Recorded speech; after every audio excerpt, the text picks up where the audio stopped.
All right, we got a good group here. AU's coming in, so that's fantastic. Mercedes, are you just going to join us and we're going to hear you talk, or are we going to see you? She was on here for a moment. Let's see, it looks like she's jumped off. All right, so let's go around the horn. Today, I want to do what we've been doing for the last few weeks is really just talk about opportunities and what you have or what you're looking for or what you may need. Crumpton, I'll start with you because yours is unique compared to the crowd because of what you do. A lot of people probably on this call, AU probably not, Greg Mix probably not, but they may not be familiar with what you're doing with representing businesses and also your role with the state of Georgia, which is really profound. So, why don't you share that 20,000-foot view and what type of businesses you may have for sale that somebody here may know somebody who might be interested if you want? Okay. That's a pretty good introduction. So I just got back from Minneapolis, which was the conference for the International Business Brokers Association. So we had business brokers in from all over the world. They actually do this stuff in other places, but majority of it's here in Canada. As the president of the Georgia Association of Business Brokers, I got to get up on stage and special breakout meetings with some of the other leaders. And it's exciting to hear that the silver tsunami is going everywhere. Everybody's happy. I was amazed by how many other people I met there that were CBIs and CCIMs. It's a rare combination. Sam Griffin from EXP was there out of Louisville. Met a couple others. And so we actually got to talk some commercial real estate as well. And with the debt coming up, right? Everybody knows about the debt bubble. Everybody was just walking around smiles ear to ear about what's happening, right? In the next few years and what it should be bringing. On the other side, we all had a little bit of frown about what's happened in Minneapolis. The older guys remember when they had a guy, this governor named Jesse Ventura, right? A Navy SEAL, a guy that stood next to Arnold Schwarzenegger in a movie and dwarfed him in muscles. And now we got a guy, governor there that thinks men can have babies. So we had those discussions. I'm not playing politics. I'm just saying there used to be men running stuff. Now the guys that think men can have babies are running stuff. And we tried to go to the Leering Center. And after 2 blocks, realized we couldn't make the other 2 blocks. We weren't armed well enough. There were people gathering ahead of us and coming out. We could see what was going to happen. So it was like, okay. But from the business standpoint, everything looks good. Everybody I talked to was happy. The silver tsunami is what it is. And most of the people along the lines you say about businesses we have, I like to concentrate on what I call blue collar, manufacture, distribution, and anything you can do with a house, roofing, plumbing, HVAC, because people understand it. There's people that, will do that.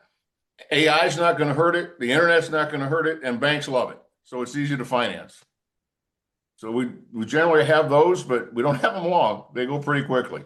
There's a lot of people on this call. I know I talked to different brokers through the mentor mentee program or the group program or just overall, Tom, who they say they have a client. I hear this all the time. I've got a client looking for this type of business. Should someone like me and others here on this call do when we hear that? If we're not involved in selling the businesses and representing businesses as you are, how do we translate that over to you or to somebody else? Just do an email introduction or call me, give me their name, tell me what the conversation was, and I will be glad to contact them. Now, understand that my contact is going to be something like, all right, you said you're looking for XYZ. Are you serious? Yes, because nobody's going to tell you no, right? And you say, okay, here's how we work. I either need $10,000 up front that will refund at closing, or $5,000 up front, and then a monthly charge of X, which we will refund at closing. 90% of them go away at that point. A lot of people say, oh, I'd look for this. Okay, but the 10%, the ones that say, great, I'll pay you, they buy. Because we find it, they buy it, everybody's happy. But the amount of lookers, right? People don't go look for a house if they're not going to move, right? Oh, I could find this. But they'll tell people, honest to God, this morning I stopped at a coffee place I like on the way back from the gym. And the owner, we were talking, and he's like, well, if you could find this, I'd buy that. And I'm like, so you got a couple $100,000 put away? No. So the first thing I say is just have them call me. I'll have a nice discussion with them, nice conversation, and feel them out. but we're not going to go look for something without money up front. I've just learned that over the years. That's just a waste of time. So 10K, it's applicable. 5K with another month after that, possibly also applicable to the price. What are other filter questions? Because I know in this brokerage business, asking the right questions up front's key. And you don't want to waste time moving forward. So what are other questions we could ask other than that? Because to me, that's the immediate separator. You said 90% of them walk away after that. What are maybe one or two other questions we could ask? So that if we bring Much what? somebody to you, it's better. So, how long have you thought about this? And they'll tell you whatever. But the real answer you want is to answer the next question is how much have you set aside for this? How much cash do you have sitting in the bank to put forward to this endeavor? If it's not 50 grand or better, they're kidding themselves. And that's 50 grand with an SBA loan will get you a $500,000 business. Really, the SBA minimum is 350. So if they can't tell you they got 50 grand sitting around that they've earmarked for this or have access to it, they haven't thought about it. If the response is, well, what's that matter? They haven't thought about it. And then separately, you have the relationships for a would-be buyer to talk to SBA agents. I have more bankers with SBA trying to do business than I can count. Yeah. I knew and the they answer. and they want it. I knew the answer. I just wanted you to talk to Oh it no, too. I appreciate that lead in. Yeah. Yeah, again, the IBBA conference, right? So believe me when I tell you that it's the biggest conference in the world for business brokers. Had a few bankers there, right? And every third booth was some kind of SBA lender, and it's all the same thing. But the reason they want them is it's 80% covered by the government, right? So they get 10% down. The seller takes a 10% note, and the government has an 80% guarantee. The bank has zero risk, so they like these. All right. Floor is open. Anybody have a question for Tom? Jeff Smith, aren't you seeing a couple business opportunities here and there? I thought I heard you mention a couple weeks ago. Yeah. Um, and I've already talked with Tom about stepping in. We're one that just came to me Friday, and I haven't vetted this yet at all because it was just introduced to me Friday, and I'm waiting for the folks to respond. But it's a liquor store in Cumming. The couple's owned it for over 20 years. It's on 2 acres, and they own the 2 acres next door, and they want to sell all that. And it came up in the conversation that maybe they want to sell the business, and so I reached out through email. I've not talked with them, but just told them we can handle it several ways, and if you want to sell the business, I'll bring in my partner Tom Crumpton, who's an expert in this, been doing it 30 years, and we can do it that way. So yes, that's going on, and this is not a sell or a business. I have a franchise looking for if it's in a shopping center, be an in unit with a drive-through or a freestanding like coffee kiosk. This is a dirty sodas, so they don't. It's not going to be food or anything. No grease traps involved, anything like that. It's a Starbucks would be great for it. That's about what they need. Max of 1,200 square feet. That's in the Atlanta area. It needs to be north of 285 and between 75 and 85 in that V north. But anywhere up there that makes sense, right? And because we're going into the season where this will be big, and this is the first location. We get this one under our belt. They're going to do 4 other ones too. So this is a franchise out of the West. And that's basically what I'm looking at right now. A couple of the business deals I've tried to do, they didn't work out. So, but it's like anything else, you keep trying. And Tom is great. Tom has been, I can't give him enough enough praise for the work, the way he handles himself. He's great. He knows all the right questions to ask, and it's just great to sit there and listen and try and learn this business from him. So that's what I've got going on at the moment. Jeff, thank you very much. That check's on its way. I appreciate that. Kudos. After you get the liquor store thing done, call me. I've got a drive-through idea for you. I've got a location that might work. Great, perfect. I want to talk to you about the same. And Okay. I think I already know the spot Tom might be sharing with you. It'd be a great spot if it's what I'm thinking about, 92 possibly. So, but Jeff, maybe further north, let's have an offline conversation. Okay. Um, Yeah. Let's pivot. Need or want, floor is open. Share something that maybe you're working on or something you're looking for. Rich, I know you feel like you say the same thing all the time, but you never know when it clicks with somebody. I know you're looking for a particular type of multifamily opportunity. Share with the group what you're looking for once again. Well, but before I do, I just wanted to make one comment on what Tom was saying about the silver tsunami. That's just not for business brokerage. That's for all asset classes. And as a baby boomer, granted, I'm one of the younger baby boomers, but the boomers are turning 80 this year, and we're going to see the biggest transition of wealth that this country has ever seen over the next 5 years. We're talking trillions. So one of the questions that we typically ask, as I have my young junior brokers ask, is what are your plans for your property? And that's an open-ended question, obviously. And a lot of responses are, I'm going to give it to my kids. Well, now the question is, okay, are your kids actively involved with the properties, with your portfolio? And if the answer is no, they're selling. It's that simple. Yeah. So, and when you're talking trillions, even if it's a small percentage, 5 or 10% are selling, which I believe it's going to be much higher percentage-wise, we're still talking multi hundreds of billions of dollars of real estate that's going to get sold just because the kids just want the cash. So eyes and ears got to be open now for the next 5 years to find those opportunities. So to get back to your specific question, Eric, as you know, I specialize in multifamily. That's all I do. It's the lane I'm in. Right now, interestingly, I just wrote an LOI on a pretty substantial property in Texas. It's got a lot of distress on it. And that's kind of where the opportunities are that California investors are looking for because there's no value add play in California. Those are all gone. So they're looking to allocate that capital to where they see opportunity. And when you look at Texas, the San Antonio market in particular, the feeling is that it's going to come back, but it's, for lack of a better term, a real shit show right now.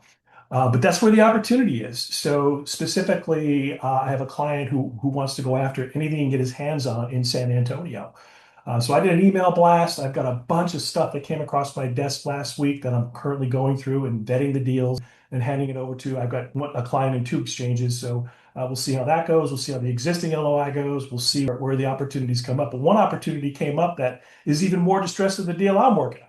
So any distressed opportunity anywhere in the country, and there's just pockets of it. You could be in maybe even Florida might have a pocket of distress, whereas by and large, the state's doing really, really well. So that's certainly what California investors are looking for is those distressed opportunities. And remember, distress doesn't come in the form of they're delinquent in their loans. Distress comes in the fact that occupancies are not where they need to be, that the occupancy or the vacancy factor is much higher than what it should be. And that's a distress signal. So that's the kind of thing we're looking for. So if anybody's got anything along those lines, I've got just a half a dozen buyers, institutional guys that have so much cash that they're just itching to allocate it and deploy it, but they just don't see there's the opportunity, and they're very particular, of course, of what they're going to buy. But if those opportunities present themselves, give me a call. It's interesting, this conversation. It wasn't a planned conversation, but it goes to why we do this on Mondays for this type of thing takes place. I want to add to what you both have just said.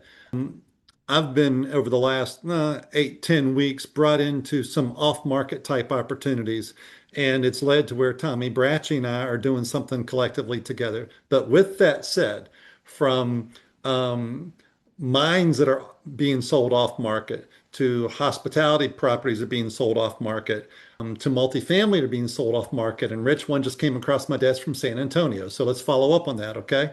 In every instance, I can think about 6 or 7 off-market properties that now have direct access to the sellers through the relationships that's there. So we got direct access to the sellers. And every one of those situations, I ask, why are they selling?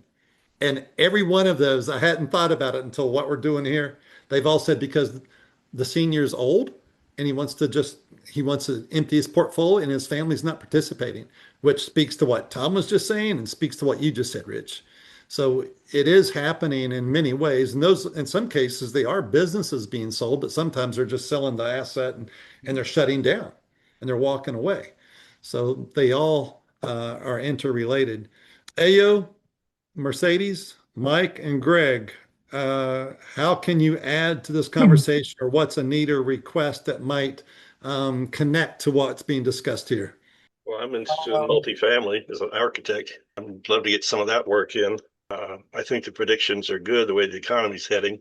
Once we get the war over with and oil prices start coming back down, that is, people are going to start moving, I think. Right now, some people still in wait and see mode. But I think that's going to change. I think eventually things in Iran will get cleared up and we can get on with our lives. Right now, I'm working on a house. This is the fourth house I've done for this lady in 25 years. It's like 6,500 square feet, 4 floors. Everything in this house was messed up the way it was built, mold, the rat infestation. But she's doing this for her son and daughter-in-law. And I'm on month number 3, getting paid hourly. So I'm happy working for Bobby Ann, making some money finally. But I do want to get into the commercial real estate. Once I get this project over with, I'll probably start taking classes, try to get licensed. Have you done any architect work for commercial related opportunities, Greg? We had some leads that just had never went forward. There was a place south of the airport. They were going to buy a 4-story office building, convert it to apartments. I don't know what happened to it. Maybe they went out to find money. Maybe they found a roadblock. But it was a nice piece of property. It was a decent building. It's just very not occupied very well. So if they convert it to apartments, they could rent apartments to people who work at the airport, because it's 10 minutes from Hartsfield's main terminal. It's right across 285. That's the best lead we've had in the commercial sector. But Back to what Tom Crumpton said earlier, you asked for money up front and they went away. So that's how I qualify clients. there you go. You want me to come out and interview you? That's $400. You want to move forward? We're going to have a contract. Some people don't like that word and they run away. And then we're going to have an initial non-refundable payment up front. Okay. Yeah. So it separates the men from the boys. Michael, AU, Mercedes? Yeah. Needs or want? Yes. Greg, hi. It's nice to meet you. Hey. I didn't know you were actually an architect in the state of Georgia. I'm a licensed general contractor in the state of Georgia. Yeah. So we build residential homes, single family homes, and we're looking to get into the multifamily late in this year or sometime next year. Currently, I have about 3 projects going on in Georgia. I'm doing a 14,500 square foot in Alpharetta Echelon subdivision. So if you want to take a look at some of our job, we'll definitely love to meet with you and see how we could get together or how we might be of service to you. So my current needs right now, again, we do ground up construction, we do major renovation as well. So what we're looking for right now is just some sort of collaboration. People looking to like build ground up new construction or just collaborate on spec deal, because again, execution is our strongest point. Taking trees and trees to amazing, beautiful home, executing complex design. That's what we do all day. But we're looking to partner with like established developers, folks that have access to land, and we could just structure deals and make it a win-win for every party. AU, the home that I went through with you on 2 occasions, did they close and move in? We did our final inspection, which we passed, but they should be moving in sometime this week or latest next week. So that's forthcoming. It's close. Yes. Congratulations. Yeah, it's a nice property. Thank you. Just put my contact information up there. So okay, give me a call or an email. I will do just single that. family, multifamily, duplexes, commercial, a little bit everything. AU, by way of connecting here with us, went and got his real estate license. He wasn't licensed before, but through connecting here, he's gone to get it. So he's taking a lot of good steps, doing a lot of good things. It's good to see you. Mercedes, how about you? I appreciate you being back with us today. Share with us maybe a need or a want. You never know when somebody's sitting here might be able to connect. Okay, well, I have 3 triple net single tenant properties that I'm bringing to market, ideal for a 1031 exchange. Tell everybody where you're located again, Mercedes. Florida. And these assets are CVS, Burger King, Truist Bank. The unique opportunity with all these assets, it's stable, great tenants. There's on certain properties, there's like a rent participation where the owner also gets a portion of the not rent participation, I'm sorry, there's a sales participation where the owner gets a portion of the sales as well. So these are well-performing assets. But the real unique situation here is the real estate itself, the location, like the play here, long-term value. We've even approached the Burger King and tried to give them cash for keys because they have 4 years left, and they said no way, they didn't even counter. And I've had a lot of interest from developers for that specific property for another type of fast food. So it's ideal for a 1031 exchange clients. There's only about 4 to 5 years left on each of these leases, each of these properties, but there are renewal options, which we believe that they're all going to exercise. And I also have a government office at a 7% cap rate. They just moved in. Let me see, what else can I say? So I have some pretty neat properties. And the great part of all this, I don't think it's considered distress, but it goes along the lines of what we've been discussing. It's the same owner for all these assets. Why? Because they're an elderly couple that just have been trying to retire for the past 30 years, and then finally possibly is going to happen for them in the next two. The neat thing is that it could be picked up individually or as a portfolio. And they want to sell. They're not eager to sell. They're well-performing assets, but they do want to sell eventually, sooner than later. Great. Thanks for sharing that with us. Those properties you mentioned, the first three that you started out with, that's interesting. I had a group last year that was looking for a very similar property and tried to show them a piece, but they actually wrote an LOI on it, but it never transacted. They just never connected. They always had there was a delta difference between what the seller was willing to do and what the buyer was willing to do. It was right there. They just couldn't come together. It was so close. So I'd be interested in talking to you about that offline. Yeah, well, my properties, we can make something happen. Like I said, they've been ready to retire for some time. And I think it's a little bit surreal for me to even see the property sell because they perform so well and the locations are just really ideal. But they are going to sell because they need to sell. They want to sell them. Tom, that comments reminds me of what you shared with me, that you had sold several businesses where you never actually went to even saw the business before because of the market that we're in right now. So yeah, that can happen if you've got the right piece or the right business that can come together that way. Well, Michael, not last, but or not least, but the last. So what's on your agenda? What do you have that we may be able to assist you with? I know you had a marina, you were looking for a buyer. Is there what else is going on that maybe we can assist you with? The marina acts like one of the carve outs that we gave them might be taking it under contract. So now we're like a number 2 spots for that one. So Is that a unfortunately, business or just a property? the whole thing. Okay. Yeah. So we're waiting to see if that deal goes, if that it has a lot of contingencies, whether it goes through or not, but we're not involved with it. So we gave him like 5 or 6 carve outs to that he was already speaking with people prior to us. Other than that, I don't have honestly a lot going on transactionally, commercially. I have 13 to 14 active listings in the team, all residential based. That's still, my core business is still residential. Building a lot of AI systems for now, consulting with individuals to really build their systems for them, customizing their co-work so it actually works, not just as a toy. That's been occupying a good chunk of my time. Did a training on Friday with like about 80 people registered and about almost 50 showed up, 46 showed up. So that worked out well. And yeah, that's basically what I've been working on. Michael spoke about, but he headed up our coffee huddle about a month ago. And it was the most requested follow-up I've had to any of my get-togethers. I bet I had 20 different people request the link to see the conversation. I found it really beneficial. Anybody have any follow-up questions to that conversation? If you were privy to it and you had a follow-up to Michael on that, feel free to do so. Sure. Yeah. Yeah. So, I appreciate everyone coming together. I know Monday mornings are crazy busy, but, I made notes on 3 things that I feel like I can follow up with somebody here today. So I'm thankful for each of you to come together and do this. This is why we do it. So we can transact and see some deal flow come across our desk because that's how we all eat. That's how we move forward.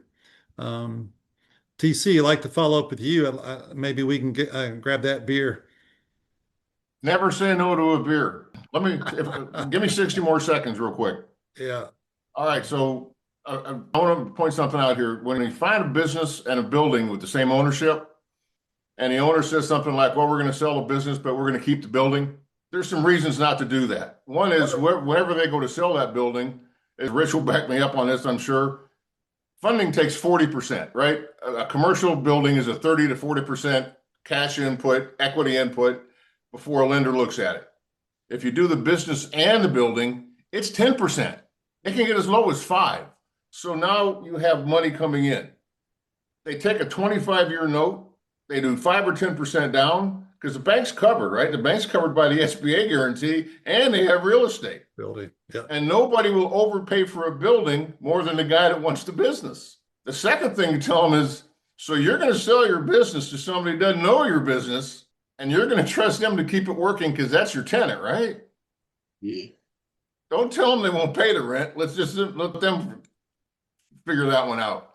The other thing is, if you go to do this and they want to keep the building and charge the business buyer rent, that rent becomes an expense, right? You got to pay rent. And that expense comes off EBITDA, the profit, and therefore at a multiple, the price of the business.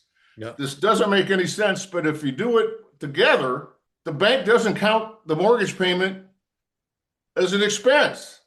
So you get more for the business, you get more for the building, and you get less down payment. It's a win all the way through. Yet to have a seller, after hearing that, go, well, I'll just keep the building.